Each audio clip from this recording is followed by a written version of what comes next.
Hello all, welcome to our channel. ఈ క్లాస్లో వచ్చేసి మనం 4th క్లాస్కి సంబంధించిన తెలుగు కంటెంట్ గురించి చూద్దాము. ఈ వీడియో కనుక మీకు నచ్చితే లైక్ చేయండి, షేర్ చేయండి, అలాగే సబ్స్క్రైబ్ కూడా చేయండి. ఎవరైతే టెట్ మరియు డిఎస్సికి ప్రిపేర్ అవుతున్నారో వారందరికీ ఈ వీడియోని షేర్ చేయండి. అలాగే ఈ మంత్లో టెట్ నోటిఫికేషన్ వస్తుంది, అందరూ ప్రిపరేషన్ స్టార్ట్ చేయండి. అలాగే ఈ రోజు 4th క్లాస్లో ఉన్న మనం లెసన్స్ గురించి ప్రతి ఒక్కటి చూద్దాము. అలాగే 4th క్లాస్ని ఏమని పిలుస్తారు అని అంటే జాబిలీ 4 అని తెలుగు టెక్స్ట్ బుక్ని పిలుస్తారు. జాబిలీ 4 అంటే ఏంటి? 4th class Telugu. అలాగే దీంట్లో ఉన్న టాపిక్స్ గురించి చూద్దాము. మొత్తం 10 లెసన్స్ ఉన్నాయి. ఈ స్టార్ మార్కులో ఉన్నవన్నీ లెసన్స్ ప్రతి ఒక్కటి ఇంపార్టెంట్. దీంట్లో ప్రీవియస్ బిట్స్లో కంపల్సరీ ఒక బిట్ మార్క్ క్వశ్చన్ అనేది ఉంటుంది. అలాగే ఫస్ట్ లెసన్ వచ్చేసి మనకేంటి, ఫస్ట్ సంసిద్ధ పాఠాలు చదవడం, రాయడం, అభ్యాసాలు అనేవి కొన్ని టాపిక్స్ ఉన్నాయి, అవి చూద్దాము. దీంట్లో ఫస్ట్ లెసన్ వచ్చేసి మనకు తెలంగాణ వైభవం పిల్లల్లారా రారండి అనే గేమ్ ఉన్నదన్నమాట. దీని ఇతివృత్తం వచ్చేసి తెలంగాణ గొప్పతనం, పిల్లల ఆసక్తులు, గేయం అన్నది. చూడండి, సంసిద్ధ పాఠాలు ఫస్ట్ ఐలు, సరళ పదాలు ఇలా ఉన్నాయి. నెక్స్ట్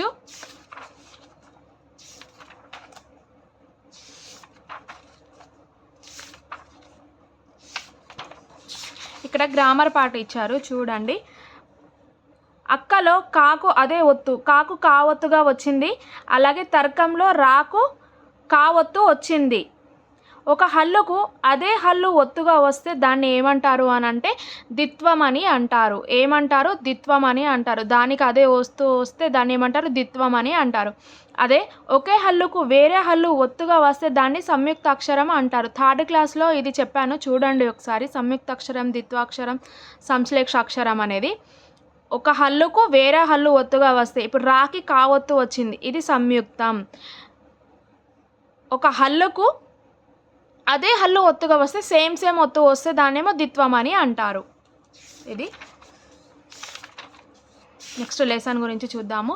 తెలంగాణ వైభవము. ఫస్ట్ పిక్చర్ ఇచ్చి వాళ్ళు ఏం చేస్తున్నారు, ఏంది, బొమ్మలో ఏం కనిపిస్తుంది, అలాగే ఇది ఇక్కడ చూడండి ఉద్దేశం ఇచ్చారు. తెలంగాణ రాష్ట్రం ప్రకృతి వనరులకు మరియు కవులకు, కళాకారులకు, త్యాగధనులకు, ఘన చరిత్రకు, చారిత్రక కట్టడాలకు నిలయమని తెలియజెప్పడమే ఈ పాట ఉద్దేశం. ఈ పాట ఉద్దేశం వచ్చేసి ఏంటి మనకు?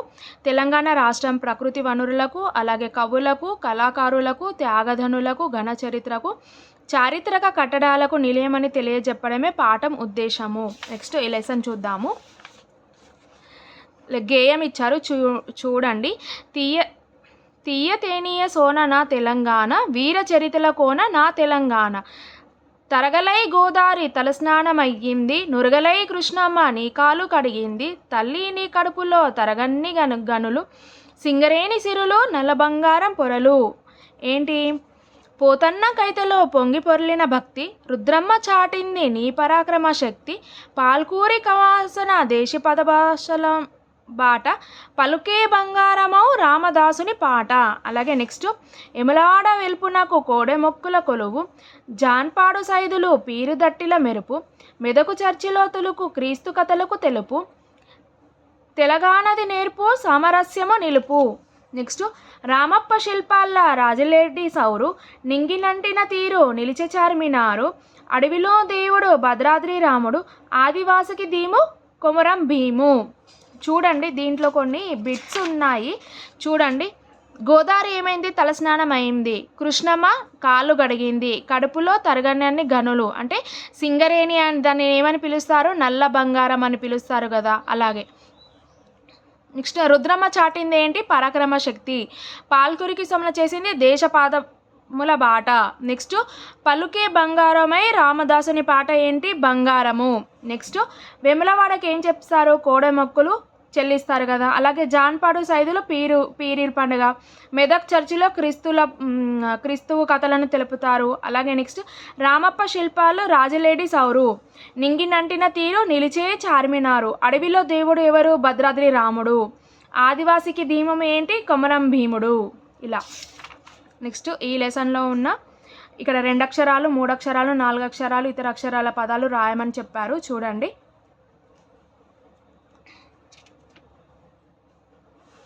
ఇక్కడ బహువచన పదాలు ఇచ్చారు, వీటికి ఏకవచన పదాలు రాయమని చెప్పారు, చూడండి. ఏంటి ఏకవచన పదనము? గనులు అంటే ఏంటి? గను. నెక్స్ట్ శిల్పాలు, శిల్పం. పదములు, పదం. కథలు, కథ. పొరలు, పొర. సిరులు, సిరి. ఈ విధంగా ఇక్కడ బహువచనం ఇచ్చారు, దీన్ని మనం ఏకవచనం రాయాలి. నెక్స్ట్ దీంట్లో ఉన్న గ్రామర్ పార్ట్ ఇక్కడ ఇచ్చారు చూడండి.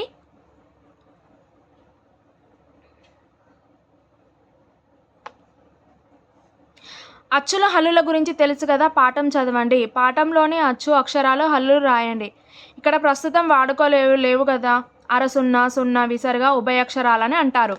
అయితే ఇక్కడ అరసున్నని పద్యాలలో ఏంటారు? ప్రాచీన గ్రంథాలలో కనిపిస్తుంది. ఇవి ఏంటి? ప్రాచీన గ్రంథాలలో మనకు కనిపిస్తుంది అన్నమాట.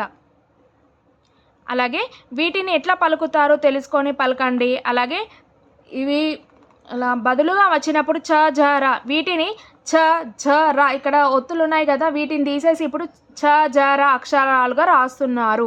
ఈ అక్షరాలున్న పదాలను వీటిని చదవండి. చలి, చలువ, చన్నీళ్ళు, చందమామ, జల్లెడ, జంకు, జమ, జంగుపిల్లి, ఇలా. నెక్స్ట్ కింద ఒక పేర ఇచ్చారు, దీంట్లో కొంతమంది నృత్యాలు వారు చేసిన వాళ్ళ గురించి ఇచ్చారు, కవుల గురించి ఇచ్చారు చూడండి. తెలంగాణ రాష్ట్రం కవులకు మరియు కళలకు ప్రసిద్ధి. పేరిణి నృత్యం, మిమిక్రీ, ఒగ్గు కథలు, యక్షగానం ఎన్నో జానపద కళలకు నిలయం. జానపద కళలు ఏంటి? పేరిణి నృత్యం, మిమిక్రీ, ఒగ్గు కథలు, యక్షగానం, ఇవన్నీ జానపద కళలకు నిలయం అన్నమాట. అలాగే స్వామి రామానంద తీర్థ, నిజాంను ఎదిరించిన నారాయణరావు పవ్వార్, మాజీ ప్రధాని పివి నరసింహారావు, సురవరం ప్రతాపరెడ్డి వంటి వాళ్ళను మన తెలంగాణ వాళ్ళే. స్వామి రామానంద తీర్థ వీరు ఏంటంటే నిజాంను ఎదిరించిన వాళ్ళు ఎవరు? నారాయణరావు పవ్వార్, మాజీ ప్రధాని పివి నరసింహారావు, సురవరం ప్రతాపరెడ్డి వంటి వాళ్ళు మన తెలంగాణ వారే. నెక్స్ట్ హిందూ, ముస్లిం, క్రిస్టియన్ మున్నగు మతాల వాళ్ళు ఇక్కడ కలిసిమెలిసి ఉంటున్నారు. అలాగే మన తెలంగాణ రాష్ట్ర రాజధాని నగరమైన హైదరాబాదులో మార్వాడీలు, గుజరాతీలు, సిక్కులు, తమిళులు వంటి వాళ్ళు ఎందరో నివసిస్తున్నారు. అలాగే అచ్చు హల్లులతో మొదలయ్యే పదాలు, ద్విత్వక్షర, సంయుక్తాక్షర పదాలు వెతికి రాయమని చెప్పారు ఇక్కడ బాక్సులలో. ఈ లెసన్లో ఉన్న ఇంపార్టెంట్ బిట్స్ చూడండి ఒకసారి. చూడండి, తెలంగాణ రాష్ట్రం ప్రకృతి వనరులకు, కవులకు, కళాకారులకు, త్యాగధీనులకు, ఘన చరిత్రకు, చారిత్రక కట్టడాలకు నిలయం చెప్పడమే ఉద్దేశం అని చెప్పాను కదా. సింగరేణి సిరులు అనేనంటే నల్ల బంగారం. రుద్రమ చాటింది పరాక్రమ శక్తి. పాల్కూరికి ఏంటి? దేశీ పదముల బాట. చూడండి, ఇక్కడ పలికే బంగారం ఏంటి? రామదాసుని పాట. వెమ్లవాడ కోడె మొక్కలు. జాన్పాడు పీరీలు అది. నెక్స్ట్ రామప్ప శిల్పాలు రాజల్లెడి సారు. చార్మినార్ ఏంటి? నంగినీటిన తీరు. అడవిలో దేవుడు ఎవరు? భద్రాద్రి రాముడు. ఆదివాసులు కొమరం భీము. నదులు వచ్చేసి మనకేంటి? గోదావరి, కృష్ణ. ఉభయక్షరాలు ఏంటి? ఇక్కడ అరసున్నా ఉంది కదా, దీన్ని పద్యాలలో ప్రాచీన గ్రంథాలలో కనిపిస్తుంది. ఇక్కడ కవులకు ప్రసిద్ధి ఏంటి? పేరిణి నృత్యం, మిమిక్రీ, ఒగ్గు కథలు, యక్షగానం, ఇవన్నీ జానపద కళలు. నిజాంను ఎదిరించింది వారు ఎవరెవరు? నారాయణరావు పవ్వార్, మాజీ ప్రధాని పివి నరసింహారావు, సురవరం ప్రతాపరెడ్డి.